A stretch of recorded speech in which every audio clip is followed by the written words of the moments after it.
Hey guys, today I'm going to tell you about the time that I lived in a haunted house. Okay, this story starts out when I was I think I was at least 10 or 11, maybe even 9, almost 10. But we lived in a city here in Michigan called Alma. It's Alma. We lived there for about 2.5 years. The second year that we were there, we moved into a new house and we thought everything was fine. We had 2 cats at the time and about 4 or 5 dogs.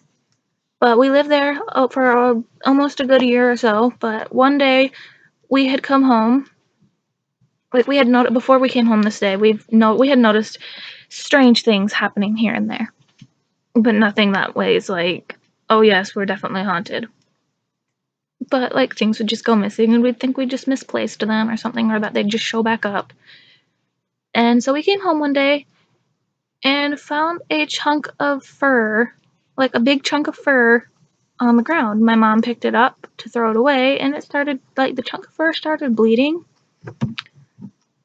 And so it was obviously from one of our cats. So we went looking for one of the 2 cats, and we found our cat Aries, who is now very chubby, and he's perfectly fine now, but an inch of the top of his tail, about that much of his tail, was showing, the bone of his tail.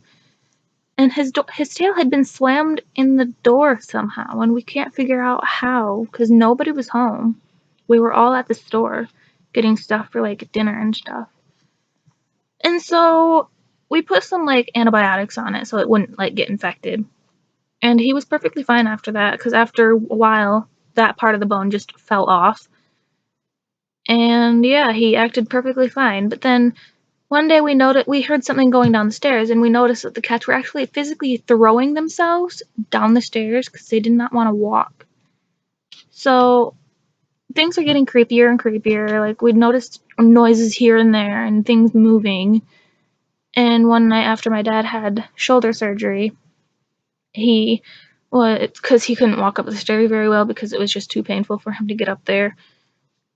Because he was in so much pain, so he just stayed in the living room and slept down there for a couple of weeks until he was healed up. And he was outside smoking a cigarette, and we were standing with him, and we see what we thought we seen the guy walking down the middle of the street, and then a car came past, hit the guy, but the guy disappeared, as if he was never even there. And then later that night, I heard some creaking out on the front porch. So me, being the 9 or 10-year-old, looked out the window because my imagination got the best of me. Our porch swing was swinging by itself, and there was no wind at all. It was just moving by itself, going back and forth by itself, and then it just started going side to side. And it was just really weird. So I didn't think anything of it. And then I had fallen asleep in my mom's room, and my sister was sleeping, well, not sleeping, but laying on their bed with them as they watched a movie. And my sister started crying. My older sister started crying because somebody had pulled her hair, and she thought it was my dad just playing around. And he hadn't even touched her hair. And so me and her went back to our room, and she woke up the next morning, and all her earrings in her left ear were completely taken out, and literally you had to sorry, I had a hiccup. Had to take the backing off the earring to take them out. So she couldn't find them for a few days, and then she found them on her nightstand. But she had looked there several times, and nobody had been in our room that day, so we don't know how they got there. And so the next day, my dad woke up, and all his wedding rings, and all his rings in general, were off of his hand. And so we tore their whole bedroom apart, and we couldn't find them. So him and my mom had just given up on trying to find them for now, and decided they were just going to go spend some time for themselves, out and about. So later on that day, about 1 o'clock in the afternoon, I think, I walked into their room, through my dad's office and into their room, to put my dad's pencil back in his office.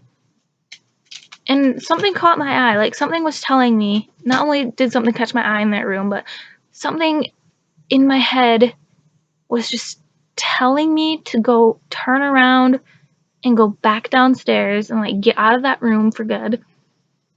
But I had this feeling in my stomach that I should go into the room. Like I had to go in there.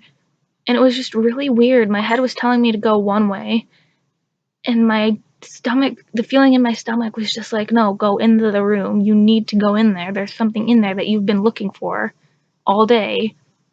But my head just kept saying, no, don't go in there. It's not a good idea. You're going to get hurt. So I listened to my gut feeling. Don't know why. I didn't get hurt, though. I walked in, and the room was a bit cold, and there was no windows open. It was in the middle of winter, but we had a heat on, and the windows were closed. So I don't know why it was cold in there. But their bed was completely made, which it wasn't when they left. Nobody had been upstairs since then, until I had just walked up there just now. So I knew their blankets were all messed up and everything. And sure enough, my gut feeling was right. There was something in there that I had been looking for all day. In the center of their bed, neatly placed, was my dad's rings. We tore their whole room apart and his office, trying to find them. And my parents weren't home, so there was no explanation as to how they got there. So I just grabbed them and went downstairs and set them on the counter. That way my dad would see them when he came in. And he asked where they came from, and I told him, your bed was completely made and they were set perfectly right in the center of your bed. And he's just like, that's impossible. I'm like, I know. And so we just didn't think of anything of it. We just figured, okay, maybe it was just weird. Maybe we just didn't look enough. And so chalked it up just to a coincidence. A few weeks later, my mom asked me to go get the laundry out of the dryer down in the basement, which was also like mine and my sister's like playroom, basically, where our toys and stuff were, like all our big toys for like when family came over. So I did. I grabbed the basket and put everything out of the took everything out of the dryer and put it in the basket. I turned around to go back up the steps, and I froze. I literally like froze, like not cold, like froze, just couldn't move. There was this black figure about 4, maybe 5 feet away from me. Just a solid black figure. I couldn't tell if it was a guy or a woman. It just looked like a shadow of somebody, just pitch black figure standing there, looking at me. Like it had 2 like blood red dots where the eyes are supposed to be. But it was just standing there watching me, and I couldn't move and I couldn't talk, and it just scared me. And then about 5 minutes later, it just disappeared. It just disappears. And my heart's like racing a mile a minute after that. And my mom calls down the stairs. She goes, what's taking you so long? It's been over like 10 minutes now. And I thought it'd only been like 5 minutes. So I went back upstairs, and they were just like, are you okay? You look like, I looked extremely pale after that, apparently. But I just brushed it off. I was like, yeah, I'm fine. I'm fine. I was just looking for something when I got down there. And my mom was just like, okay. So I took the laundry to the living room where she asked me to take it. And then a while after that, we had this turkey that we weren't using. Like, it wasn't anywhere near the holidays. And one of my mom's work friends wanted to use it for, like, a family dinner that she was going to have. And so my mom was just like, yeah, come over and stop by and get it tonight. And so she did. And her friend had worked in, like, the whole ghost thing and paranormal stuff. And she wouldn't go past the door. She stood literally at the door while my mom went and got the turkey. And as she left, she looked at my mom. She goes, you guys have to get out of that house. And my mom was just like, why? There's nothing wrong with it. And her friend was just like, the amount of paranormal energies I felt in that one room was so much and overwhelming. And she's just like, I can't even imagine what the rest of the house is like. And so my mom was just freaked out. So we decided that we wanted to move anyway because it just wasn't working out living in Alma, far away from our family. About an hour, maybe 2-hour drive away from our family. So we decided we're going to move back to be closer to them. The night we were moving, like, I had to me and my sister Caitlin and Kimberly had to stay at my grandpa's house while they went and grabbed some stuff from the house as we were in the process of moving, because they didn't want too many people to go because it was just a moving truck, so they took three or four people. And they came back and the truck wasn't very full of anything. They just grabbed the guinea pig in his cage and the animals and a few blankets and pillows and stuff. And we were like, we thought you'd have a full truck. Why isn't the truck full? And my dad was just like, because doors were opening and slamming by themselves and doorbells were ringing and things were just going crazy. Lights were flickering on and off all by themselves. And I was like, oh, okay, just thinking he was just being funny because they were probably just tired.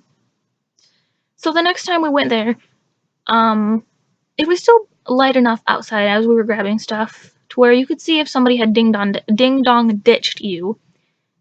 So I was in the living room with my uncle, and the doorbell rang. So I went out to my dad. I was like, the doorbell rang, and so he went to look, and there was nobody there. You would have heard people running away, and you would have seen them still, because we were like not at the end of the sidewalk. We would have seen them. We're like, okay. My dad's just like, okay, well, we've got to hurry now because that's how it started yesterday. And I was like, what started? I don't understand.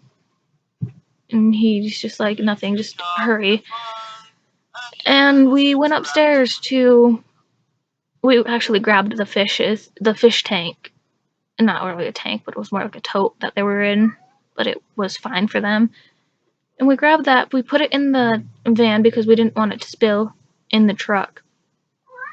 So we went upstairs, me and my grandma and my sister Caitlin went upstairs to my dad's office. We were going in the other room to get some stuff out of their room. Important stuff to them. So we got about a few feet past the doorway into the doorway of his office that connected to his room, when we heard this noise just tell us to get out. Like, it just literally said, get out. I got scared and started crying. We ran downstairs and we told my dad, and he was just like, because he was just like, why is she crying? What happened? What did you do? And we told him, and he started just saying the Lord's Prayer and after that, the doorbell kept ringing, and doors kept opening, closing, lights were going on and off. So finally, my dad was just like, screw it, we're not getting anything else. We got everything. We made sure that we had everything we needed and had to have that was important to us, because we could buy it, like the other furniture again. So that was pretty horrifying, but that's the story of the time, of the time I lived in a haunted house. Because after that night, we never went back for anything else. We just locked the doors, gave the keys to the landlord, and left. Never went back to that house at all. It was scary living there. But now I'm a firm believer in ghosts and paranormal activity, because it's like, it's happened to me. Yeah, people think I'm crazy when I explain it to them, but it doesn't matter because I know what happened and I know what my family went through with that. So yeah, hope you guys enjoyed this story of the time I lived in a haunted house, and I hope none of you ever have to live in a haunted house because it sucks.